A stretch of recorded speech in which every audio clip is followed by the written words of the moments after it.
4 دیکھتے ہیں، خامشی اور خامشی میں سنسناہٹ کی صدا، شام کی خنکی سے گویا دن کی گرمی کا گلہ۔ سنسناہٹ مطلب تھرانا، صدا آواز، خنکی ٹھنڈک، گلہ شکوہ۔ یہ تھے اس کے مشکل الفاظ کے معنی، اور ہر تشریح سے پہلے آپ شاعر کا حوالہ ضرور دیں گے۔ جوش ملی آبادی نے شام کے وقت کا موازنہ کھیتوں، کسان اور کھلیان سے کرتے ہوئے اس منظر کو بیان کیا ہے۔ وہ کہتے ہیں کہ کھیتوں، کسانوں، کھلیانوں اور میدانوں میں ہر طرف خاموشی اور سنسانی و ویرانی کا راج ہے۔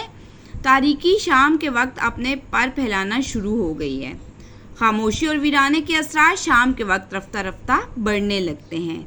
گویا دن کی چہل پہل شام ہوتے ہی کھیتوں میں مدھم ہو جاتی ہے، ان کی جو کھیتوں میں دن بھر کی چہل پہل ہوتی ہے وہ شام ہوتے ہی ختم ہو جاتی ہے، ہر طرف خاموشی اور ویرانی ہو جاتی ہے۔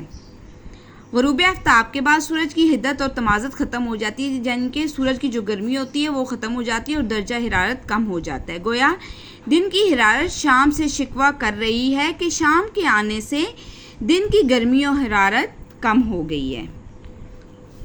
ہر طرف ویرانہ اور ہو کا عالم، ہو کا مطلب ہے کہ خاموشی چھا گئی ہے۔ اس سے متعلقہ شعر کیا ہے؟ گم ہو چکی ہے دنیا بکھرے سکوں میں، دل غرق ہو رہا ہے چپکے فسوں میں۔ شعر نمبر 5 دیکھتے ہیں، پتیاں مخمور، کلیاں آنکھ چپکاتی ہوئی، نرم جاں پودوں کو گویا نیند سے آتی ہوئی۔ جوش ملی آبادی شام کے وقت پتیوں، پودوں اور چھوٹی چھوٹی کلیوں کا منظر بیان کر رہے ہیں۔ وہ کہتے ہیں کہ جب سورج غروب ہو جاتا ہے اور شام کو ویرانی اور خنکی ہر طرف پھیل جاتی ہے تو اس خاموشی کے عالم میں ایک پرسکون فضا قائم ہو جاتی ہے۔ دن کی رونق اور چہل پہل ختم ہو جاتی ہے اور درجہ حرارت کم ہو جاتا ہے۔ اس آرام دہ فضا سے پودے، کلیاں اور پتے بھی لطف اٹھاتے ہیں۔ انہیں اس منظر سے اس قدر مزہ آتا ہے کہ ان پر نیند کا عالم طاری ہو جاتا ہے۔ انہیں اس فضا میں سرمستی محسوس ہوتی ہے تو نیند کے جھونکے انہیں اس قدر آتے ہیں کہ وہ اس عالم میں نیچے کی طرف جھکنے لگتے ہیں، گویا سو رہے ہوں۔ تو شاعر جو ہے وہ پتیوں کے بارے میں ذکر کر رہے ہیں۔ وہ کہتے ہیں کہ شام کا عالم اتنا پرسکون ہوتا ہے کہ پودوں کو بھی لطف آنے لگتا ہے اور وہ بھی نیچے کو جھک جاتے ہیں، گویا وہ بھی سو رہے ہوں۔ دراصل دن بھر کی رونق اور شور شرابے میں یہ معصوم پودے آرام دہ فضا کو ترستے ہیں، لیکن جیسے ہی شام ہوتی ہے ہر طرف ویرانہ چھا جانے کی وجہ سے ہو کا عالم ہوتا ہے، مطلب ہر طرف خاموشی ہو جاتی ہے۔ تو اس خاموشی کے عالم میں پودے، کلیاں، پھول اور پتے آرام کرتے ہیں اور راحت پاتے ہیں۔ گویا ایسے لگتا ہے کہ دن بھر کے شور شرابے سے پودوں کو بھی سکون نہیں ملتا، اور جیسے ہی رات ہوتی ہے تو پودے بھی سکون پاتے ہی، راحت پاتے ہی سو جاتے ہیں۔ اس سے متعلقہ شعر دیکھتے ہیں، گم ہو چکی ہے دنیا بکھرے سکوں میں، دل غرق ہو رہا ہے چپ چاپ کے سکوں میں۔ شعر نمبر 6 دیکھتے ہیں، دھوپ کے جھلسے ہوئے رخ پر مشقت کے نشان، کھیت سے پھیرے ہوئے منہ گھر کی جانب ہے رواں۔ رخ کے معنی ہے چہرہ، مشقت جو ہے وہ سخت محنت کو کہتے ہیں، رواں چلتا ہوا۔ اس شعر میں شاعر کہتا ہے کہ کسان گرمی کی شدت اور تیز دھوپ میں اس قدر محنت اور مشقت سے کام کرتا ہے کہ اس کے چہرے پر سخت محنت کے نشان نظر آتے ہیں۔ بیچارے کا چہرہ جھلس کر سیاہ پڑ جاتا ہے اور چہرے کی رونق اور تازگی ختم ہو جاتی ہے۔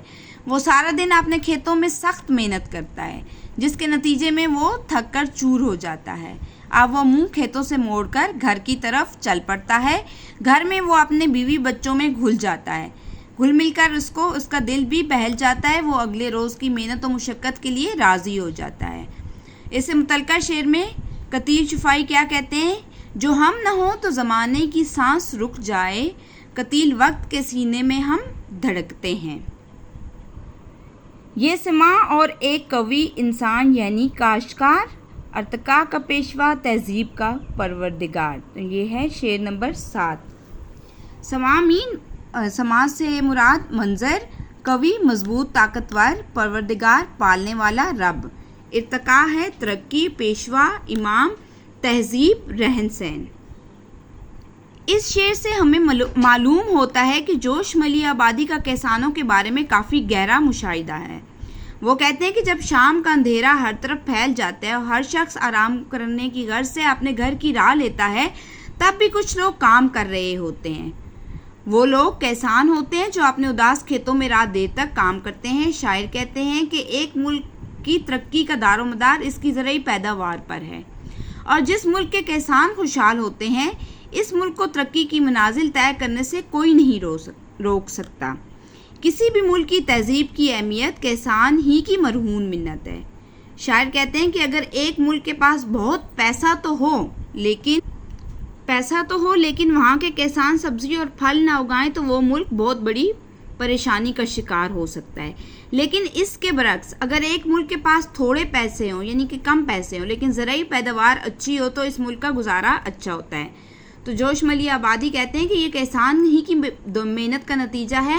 اگرچہ ایک ملک کتنا ہی امیر کیوں نہ ہو لیکن وہاں پہ کاشتکاری نہ ہو، زرعی پیداوار اچھی نہ ہو تو وہ ملک پریشانی کا شکار ہوگا۔ لیکن اس کے برعکس جو ہے جس ملک کے پاس پیسے کم ہو لیکن زرعی پیداوار اچھی ہو تو وہاں اس ملک کا گزارا بھی اچھا ہوتا ہے۔ شعر نمبر 8، جس کے بازو کی صلابت پر نزاکت کا مدار، جس کے کسبل پر اکڑتا ہے غرور شہر یار۔ مشکل الفاظ کے معنی: صلابت شان و شوکت یا مضبوطی، نزاکت نرمی و نفاست، مدار ہے انحصار، کسبل مین طاقت یا دم خم، شہریار کا مطلب ہے بادشاہ۔ اس شعر میں شاعر کہتے ہیں کہ کسان قوت بازو پر نزاکت، بانکپن اور حسن و جمال کا دار و مدار اور انحصار ہے، یعنی کسان کے بازو کی طاقت ملکی پیداوار اور آمدنی میں اضافہ کرتی ہے، جس کے نتیجے میں نزاکت اور بانکپن مراد وزاداری ہے۔ بانکپن سے مراد وزاداری کا تحفظ ہوتا ہے۔ اس طرح کسان کے دم اور زور و قوت کے باعث ہی بادشاہ غرور و ناز سے اکڑتا ہے، یعنی کہ بادشاہ کا بھی غرور کسان ہی کے دم پر ہے، یعنی بادشاہ کے فخر و غرور اور شان و شوکت کا انحصار بھی کسان کی قوت بازو پر ہے۔ اگر کسان پیداوار میں اضافہ کر کے مالیہ سے مراد ہے خراج یا ٹیکس اور لگان سے مراد ہے سرکاری ٹیکس ادا نہ کرے تو بادشاہ کی بادشاہت جو ہے وہ بھی قائم نہیں رہ سکتی۔ یہ کسان ہی ہے جو لوگوں کو آسائش مہیا کرتا ہے اور بادشاہ اور حکمران کی شان بڑھاتا ہے۔ کسان کی ذرا سی سستی پورے ملک کو تباہی کے دہانے پر کھڑا کر دیتی ہے۔ کسان کی محنت سے عوام سے لے کر خاص لوگوں تک یعنی کہ خاص تک، اور فقیر سے لے کر بادشاہ تک، اور سماجی و معاشرتی امن و سکون سے لے کر تہذیبی بقا کے لیے امن و سلامتی، خوشحالی اور ترقی کا ضامن بن جاتی ہے۔ یعنی کہ وہ جو لوگوں کی ترقی اور خوشی کی ضامن ہے وہ کسان ہی کی محنت ہے۔ اس سے متعلقہ شعر دیکھتے ہیں: ہے دنیا کی جنت فقط اس کے پاس، یہ محنت سے کرتا ہے سب کام راس۔ شعر نمبر 9 دیکھتے ہیں: جلوہ قدرت کا شاہد، حسن فطرت کا گواہ، ماہ کا دل، مہر عالم تاب کا نور نگاہ۔ مہر عالم تاب ہے جہاں کو روشن کرنے والا سورج۔